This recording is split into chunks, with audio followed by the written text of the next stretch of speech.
ಸೆಕೆಗಾಲದಲ್ಲಿ ದೇಹಕ್ಕೆ ತುಂಬಾ ತಂಪು ಅಂತಂದರೆ ತಂಪು ಈ ಕರ್ಬೂಜ ಹಣ್ಣಿನ ಜ್ಯೂಸ್. ಈ ಜ್ಯೂಸ್ ದೇಹನ ತಂಪು ಮಾತ್ರ ಮಾಡೋದಲ್ಲದೆ ಇದು BP ಇರುವವರಿಗೆ ಕೂಡ ತುಂಬಾ ಅಂದರೆ ತುಂಬಾ ಒಳ್ಳೆಯದು. ಹಲೋ ನಮಸ್ತೆ, ಹೇಗಿದ್ರಲ್ಲ? ಸೆಕೆಗಾಲಕ್ಕೆ ನಮ್ಮ ದೇಹನ ತುಂಬಾ ತಂಪಾಗಿಡುವಂತಹ ಕರ್ಬೂಜ ಹಣ್ಣಿನ ಜ್ಯೂಸನ್ನು ತುಂಬಾ ಸ್ಪೆಷಲ್ಲಾಗಿ ಸಿಂಪಲ್ಲಾಗಿ ಹೇಗೆ ಮಾಡ್ಬೋದು ಅನ್ನೋದನ್ನು ಇವತ್ತಿನ ವಿಡಿಯೋದಲ್ಲಿ ನಾನು ಹೇಳ್ಕೊಡ್ತಾ ಇದ್ದೀನಿ. ಈ ಜ್ಯೂಸು ದೇಹಕ್ಕೆ ತಂಪು ಮಾತ್ರ ಅಲ್ಲದೆ BP ಕಂಟ್ರೋಲ್ ಮಾಡಲಿಕ್ಕೆ ತುಂಬಾ ಒಳ್ಳೆಯದು ಅಂತ ಹೇಳ್ತಾರೆ. ಇದರಲ್ಲಿ ಪೊಟ್ಯಾಷಿಯಮ್, ವಿಟಮಿನ್ A ಮತ್ತು ವಿಟಮಿನ್ C ತುಂಬಾ ಜಾಸ್ತಿ ಇರುತ್ತೆ. ರೋಗ ನಿರೋಧಕ ಶಕ್ತಿಯನ್ನು ಜಾಸ್ತಿ ಮಾಡಲಿಕ್ಕೆ ಕೂಡ ತುಂಬಾ ಒಳ್ಳೆಯದು, ಕಣ್ಣಿಗೆ ಒಳ್ಳೆಯದು, ದೇಹಕ್ಕೆ ಟೋಟಲ್ ಆಗಿ ಕರ್ಬೂಜ ಹಣ್ಣಿನ ಜ್ಯೂಸು ತುಂಬಾ ಒಳ್ಳೆಯದು. ರೆಸಿಪಿನ ಟ್ರೈ ಮಾಡಿ ನನಗೆ ನಿಮ್ಮ ಫೀಡ್ಬ್ಯಾಕ್ನ ತಿಳಿಸಿ. ಹಾಗೆಯೇ ಇಲ್ಲಿ ತನಕ ನೀವು ಯಾರಾದರೂ ನನ್ನ ಚಾನಲ್ಗೆ ಸಬ್ಸ್ಕ್ರೈಬ್ ಆಗಿಲ್ಲದಿದ್ದರೆ ಸಬ್ಸ್ಕ್ರೈಬ್ ಆಗಿ, ನನ್ನೆಲ್ಲ ವೀಡಿಯೋಸ್ನ ನೋಡಿ ಲೈಕ್ ಮಾಡಿ, ಶೇರ್ ಮಾಡಿ, ನನ್ನ ಈ ಪ್ರಯತ್ನನ ಸಪೋರ್ಟ್ ಮಾಡಿ. ಥ್ಯಾಂಕ್ಸ್ ಎಲ್ರಿಗೂ. ನೋಡಿ, ಕರ್ಬೂಜ ಹಣ್ಣು ನಿಮಗೆ ಅಂದರೆ ಎರಡು ವಿಧದಲ್ಲಿ ಬರುತ್ತೆ. ಒಂದು ಈ ಥರ ಪ್ಲೇನ್ ಆಗಿರುತ್ತೆ ನೋಡುವಾಗ, ಮತ್ತು ಇನ್ನೊಂದರಲ್ಲಿ ಈ ಥರ ಲೈನ್ಸ್ ಬರುತ್ತೆ. ನಿಮಗೆ ಇದು ಹಣ್ಣಾಗಿರೋದ್ರಲ್ಲಿ ಜ್ಯೂಸ್ ಮಾಡ್ಬೋದು.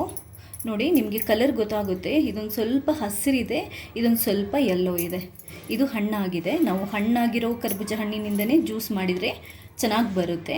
ಕಾಯಿದ್ರೆ ಅದೊಂದು 2 ದಿನ ಇಟ್ಟರೆ ನಿಮಗೆ ಹೊರಗಡೆ ಇಟ್ಟರೆ ಹಣ್ಣಾಗುತ್ತೆ, ಅದಾದ ನಂತರ ಮಾಡ್ಬೋದು. ಇವಾಗ ನಾನು ಈ ಗ್ಲಾಸಲ್ಲಿ 2 ಗ್ಲಾಸ್ ಜ್ಯೂಸ್ ಮಾಡಬೇಕು ಅಂತಂದರೆ ಇದು ಒಂದು ಕರ್ಬೂಜ ಹಣ್ಣು ನನಗೆ ಸಾಕು. ಮತ್ತು ನಾನು ಒಂದು 3/4 ಗ್ಲಾಸಷ್ಟು ನೀರು ಹಾಕ್ಕೊತೀನಿ. ಯಾಕಂತಂದರೆ ಕರ್ಬೂಜ ಹಣ್ಣಲ್ಲಿ ನೀರಿನ ಅಂಶ ತುಂಬಾ ಜಾಸ್ತಿ ಇರುತ್ತೆ.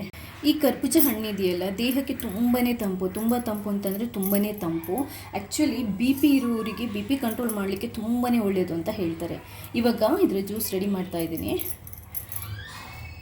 ಫಸ್ಟ್ ಇದನ್ನ ಕಟ್ ಮಾಡ್ಕೋಬೇಕು. ಆರಾಮ್ಸೆ ಕಟ್ ಮಾಡ್ಕೋಬೋದು. ಹಣ್ಣಾದರೆ ನಿಮಗೆ ನೀಟಾಗಿ ಕಟ್ ಆಗುತ್ತೆ. ನೋಡಿ,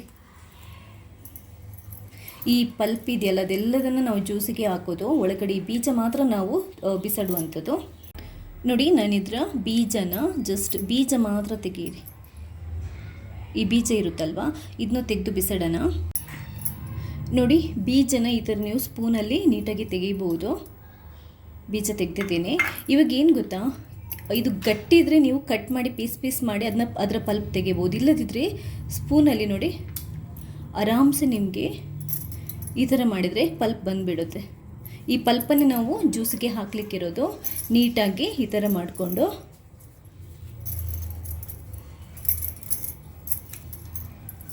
ಎಷ್ಟಾಗುತ್ತೆ ಅದರಲ್ಲಿ ಎಷ್ಟಿರುತ್ತೆ ಎಲ್ಲದನ್ನು ತೆಗೆದ್ಬೇಡಿ. ಈ ಪಲ್ಪ್ ಇದೆಯಲ್ಲ, ಇದನ್ನೇ ನಾವು ಜ್ಯೂಸಿಗೆ ಹಾಕಲಿಕ್ಕಿರೋದು. ಇದನ್ನ ತೆಗೆದ್ಬಿಟ್ಟು ಒಂದು ಬೌಲಿಗೆ ಹಾಕ್ಕೊಳ್ಳಿ. ಇದರಲ್ಲಿ ಇನ್ನೂ ಇದೆ, ಇದನ್ನ ಬಿಸಾಡೋದೇನು ಬೇಕಾಗಿಲ್ಲ, ಮತ್ತೆ ತೆಗೆದ್ಬಿಡೋಣ.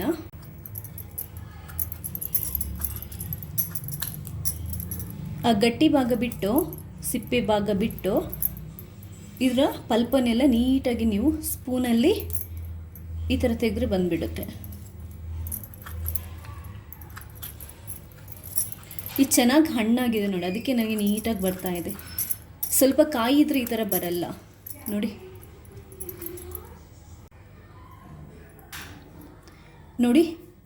ಕ್ಲೀನಾಗಿ ತೆಗೆದ್ಬಿಟ್ಟಿದ್ದೀನಿ. ಆ್ಯಕ್ಚುಲಿ ಈ ಸಿಪ್ಪೆ ಕೂಡ ನಾವು ಬಿಸಾಡುವ ಮುಂಚೆ ಇದೆಯಲ್ಲ, ನೀವು ಕೈಗೆ ಮುಖಕ್ಕೆ ಹಚ್ಕೊಂಡು ಒಂದು ಸ್ವಲ್ಪ ಹೊತ್ತು ಬಿಟ್ಟು ತೊಳೆದ್ರೆ, ನೀವು ನೀರಲ್ಲಿ ತೊಳೆದ್ರೆ ತುಂಬ ಅಂದರೆ ಸ್ಕಿನ್ ವೈಟನ್ ಆಗುತ್ತೆ. ಅಂದರೆ ಈ ಕಲೆ ಮಾರ್ಕ್ ಎಲ್ಲ ಇದ್ದರೆ ಹೋಗುತ್ತೆ. ತುಂಬಾ ಒಳ್ಳೆಯದು, ಸ್ಕಿನ್ನಿಗೆ ಕೂಡ ಇದು ತುಂಬಾ ಒಳ್ಳೆಯದು. ಬಿಸಾಡೋಕ್ಕಿಂತ ಮುಂಚೆ ನೀವು ಮುಖಕ್ಕೆ ಇದನ್ನ ಹಚ್ಕೊಳ್ಳಿ, ತುಂಬಾ ಒಳ್ಳೆಯದು. ಆ್ಯಕ್ಚುಲಿ ಸುಮ್ಮನೆ ಬಿಸಾಡಬೇಡಿ. ನೋಡಿ, ಇಷ್ಟು ಈ ಬೌಲಲ್ಲಿ ಫುಲ್ ಒಂದು ಬೌಲಷ್ಟು ನನಗೆ ಮಸ್ಕ್ ಮೆಲನ್ ಅಥವಾ ಕರ್ಬೂಜ ಹಣ್ಣಿದು ಪಲ್ಪ್ ಸಿಕ್ಕಿದೆ. ಇದರಿಂದ ಆರಾಮ್ಸೆ 2 ಗ್ಲಾಸ್ ಜ್ಯೂಸ್ ಮಾಡ್ಬೋದು. ಅಂದರೆ ಇದಕ್ಕೊಂದು ಅರ್ಧ ಗ್ಲಾಸಷ್ಟು ನೀರು ಹಾಕಿ ಆಮೇಲೆ ಐಸ್ ಕ್ಯೂಬ್ ಹಾಕಿದಾಗ ನಿಮಗೆ 2 ಗ್ಲಾಸಷ್ಟು ಜ್ಯೂಸನ್ನು ಮಾಡ್ಬೋದು. ಇದಕ್ಕೆ ನಾನು ಇನ್ನೇನೇನು ಹಾಕ್ತೀನಿ ಅಂತಂದರೆ, ನೋಡಿ, ಒಂದು ತುಂಡು ಶುಂಠಿ ಹಾಕ್ತೀನಿ. ಶುಂಠಿ ತುಂಬಾ ಒಳ್ಳೆಯದು, ಫ್ಲೇವರಿಗೆ ಒಳ್ಳೆಯದು, ಆರೋಗ್ಯಕ್ಕೆ ಒಳ್ಳೆಯದು, ನಿಮಗೆ ಡೈಜೆಷನ್ಗೆ ಕೂಡ ತುಂಬಾ ಒಳ್ಳೆಯದು. ಅದಾದ ನಂತರ ಒಂದು ಅರ್ಧ ಲಿಂಬೆ, ಫ್ಲೇವರ್ ಚೆನ್ನಾಗಿ ಬರುತ್ತೆ. ಅರ್ಧ ಲಿಂಬೆನ ಹಿಂಡ್ಕೊತೀನಿ. ಒಂದು ಸ್ವಲ್ಪ ನಿಮಗೆ ಸಕ್ಕರೆ ರುಚಿಗೆ ಎಷ್ಟು ಬೇಕೋ ಅಷ್ಟು ಹಾಕೋಬೋದು. ಅದಾದ ನಂತರ ಐಸ್ ಕ್ಯೂಬ್ ಆಪ್ಷನಲ್, ನಿಮಗೆ ಬೇಕಿದ್ರೆ ಹಾಕ್ಕೊಳ್ಳಿ, ಇಲ್ಲದಿದ್ದರೆ ತೊಂದರೆ ಇಲ್ಲ. ಜ್ಯೂಸ್ ಮಾಡುವಂತಹ ಮಿಕ್ಸರನ್ನು ತಗೊಂಡು ಈ ಕರ್ಬೂಜ ಪಲ್ಪನ್ನು ಹಾಕೊತಾ ಇದ್ದೀನಿ. ಇದಕ್ಕೆ ಒಂದು ತುಂಡಷ್ಟು ಶುಂಠಿ ಸಾಕು. ಅದಾದ ನಂತರ ಅರ್ಧ ಲಿಂಬೆ ಬೀಜ ತೆಗೆದು ನೀವು ನಿಂಬೆ ರಸನ ಹಿಂಡ್ಕೋಬೇಕು.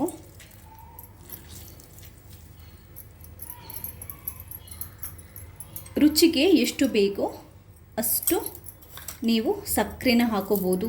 ಸಕ್ಕರೆ ಖಂಡಿತವಾಗ್ಲೂ ಆಪ್ಷನಲ್. ಸಕ್ಕರೆ ಹಾಕೋದೇನು ಅಷ್ಟೊಂದು ಒಳ್ಳೆಯದಲ್ಲ, ಖಂಡಿತವಾಗ್ಲೂ ಆಪ್ಷನಲ್. ಬೆಲ್ಲ ಬೇಕಾದರೂ ಹಾಕೋಬಹುದು. ಇಲ್ಲ ನಿಮಗೆ ಸಕ್ಕರೆ ಬೆಲ್ಲ ಯಾವುದು ಬೇಡ, ಬರ್ರಿ ನೀವು ಕರ್ಬೂಜ ಹಣ್ಣಿದೆ ಜ್ಯೂಸ್ ಮಾಡ್ತೀನಿ ಅಂತಂದರೆ ಅದು ಕೂಡ ತುಂಬಾ ಒಳ್ಳೆಯದು. ಇದಕ್ಕೆ ಜಸ್ಟ್ 2 ಕ್ಯೂಬ್ ಐಸ್ ಇವಾಗ ನಾನು ಹಾಕೊತಾ ಇದ್ದೀನಿ.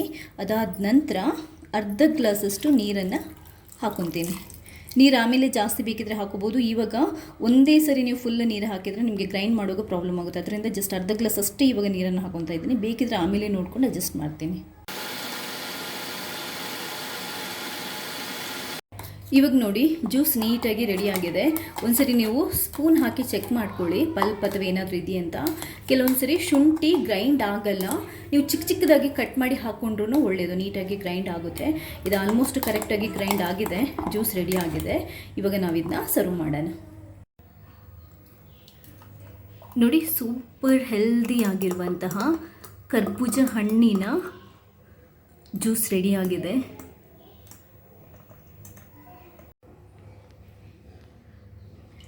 ಕರ್ಬೂಜ ಹಣ್ಣಿನ ಈ ಜ್ಯೂಸ್ ದೇಹನ ತಂಪು ಮಾತ್ರ ಮಾಡೋದಲ್ಲದೆ ಇದು BP ಇರುವವರಿಗೆ ಕೂಡ ತುಂಬಾ ಅಂದರೆ ತುಂಬಾ ಒಳ್ಳೆಯದು. ಇದಕ್ಕೆ ನೀವು ಬೇಕಿದ್ರೆ ಐಸ್ ಕ್ಯೂಬ್ ಕೂಡ ಬೇಕಾದರೆ ಹಾಕೋಬಹುದು. ಕಂಪ್ಲೀಟಾಗಿ ಆಪ್ಷನಲ್, ಹಾಕಲೇಬೇಕು ಅಂತ ಏನೂ ಇಲ್ಲ. ನೋಡಿದ್ರಲ್ಲ ಎಷ್ಟು ಸುಲಭವಾಗಿ ಸಿಂಪಲ್ ಆಗಿ ರುಚಿಯಾಗಿರುವಂತಹ ತಂಪಾಗಿರುವಂತಹ ಕರ್ಬೂಜ ಹಣ್ಣಿನ ಜ್ಯೂಸನ್ನು ಮಾಡಿದ್ವಿ ಅಂತ. ಇದರಲ್ಲಿ ನೀರಿನಂಶ ಜಾಸ್ತಿ ಇರೋದ್ರಿಂದ ಇದು ದೇಹದ ನೀರಿನಂಶನ ಕಾಯ್ದುಕೊಳ್ಳೋಕ್ಕೆ ತುಂಬಾ ಹೆಲ್ಪ್ ಆಗುತ್ತೆ. ಅಂದರೆ ದೇಹನ ನಮ್ಮ ಸಮ್ಮರ್ ಟೈಮಲ್ಲಿ ತಂಪಾಗಿಡಲಿಕ್ಕೆ ತುಂಬಾ ಹೆಲ್ಪ್ ಆಗುತ್ತೆ. ಅಷ್ಟು ಮಾತ್ರ ಅಲ್ಲದೆ ಇದರಲ್ಲಿ ವಿಟಮಿನ್ E ಮತ್ತು ಪೊಟ್ಯಾಷಿಯಮ್ ಜಾಸ್ತಿ ಇರೋದ್ರಿಂದ ಕಣ್ಣಿಗೆ ತುಂಬಾ ಒಳ್ಳೆಯದು. BP ಇರುವವರಿಗಂತೂ ತುಂಬಾ ಒಳ್ಳೆಯದು ಅಂತ ಹೇಳ್ತಾರೆ. ಈ ಸ್ಪೆಷಲ್ ಡ್ರಿಂಕ್ಸನ್ನು ಜ್ಯೂಸನ್ನು ಒಂದ್ಸರಿ ನೀವು ಈ ಸಮ್ಮರ್ ಟೈಮಲ್ಲಿ ಟ್ರೈ ಮಾಡಿ ನನಗೆ ನಿಮ್ಮ ಫೀಡ್ಬ್ಯಾಕ್ನ ತಿಳಿಸಿ. ಥ್ಯಾಂಕ್ಸ್ ಎಲ್ರಿಗೂ. ಹಾಗೆಯೇ ನನ್ನ ಚಾನೆಲ್ನಲ್ಲಿ ತುಂಬ ಸಮ್ಮರ್ ರೆಸಿಪೀಸ್ಗಳು, summer skin care tips, kitchen tips ಬೇಕಾದಷ್ಟಿದೆ. ಎಲ್ಲದನ್ನು ನೋಡಿ ಹಾಗೆಯೇ ಬೇಕಿದ್ದವರಿಗೆ ಶೇರ್ ಕೂಡ ಮಾಡಿ. ಹಾಗೆಯೇ ನನ್ನ ಈ ವಿಡಿಯೋಗಳ ಬಗ್ಗೆ ನಿಮ್ಮ ಅಭಿಪ್ರಾಯಗಳನ್ನು ಕೂಡ ತಿಳಿಸೋಕ್ಕೆ ನನಗೆ ಮರೆಯಬೇಡಿ. ಯಾರಾದರೂ ಇಲ್ಲಿ ತನಕ ಸಬ್ಸ್ಕ್ರೈಬ್ ಆಗಿಲ್ಲದಿದ್ದರೆ ಸಬ್ಸ್ಕ್ರೈಬ್ ಆಗಿ ನನ್ನ ಎಲ್ಲ ವೀಡಿಯೋಸ್ನ ನೋಡಿಕೊಂಡು ಶೇರ್ ಮಾಡಿಕೊಂಡು ನನ್ನ ಈ ಪ್ರಯತ್ನನ ಸಪೋರ್ಟ್ ಮಾಡ್ತಾನೇ ಇರಿ. ಥ್ಯಾಂಕ್ಸ್ ಎಲ್ರಿಗೂ.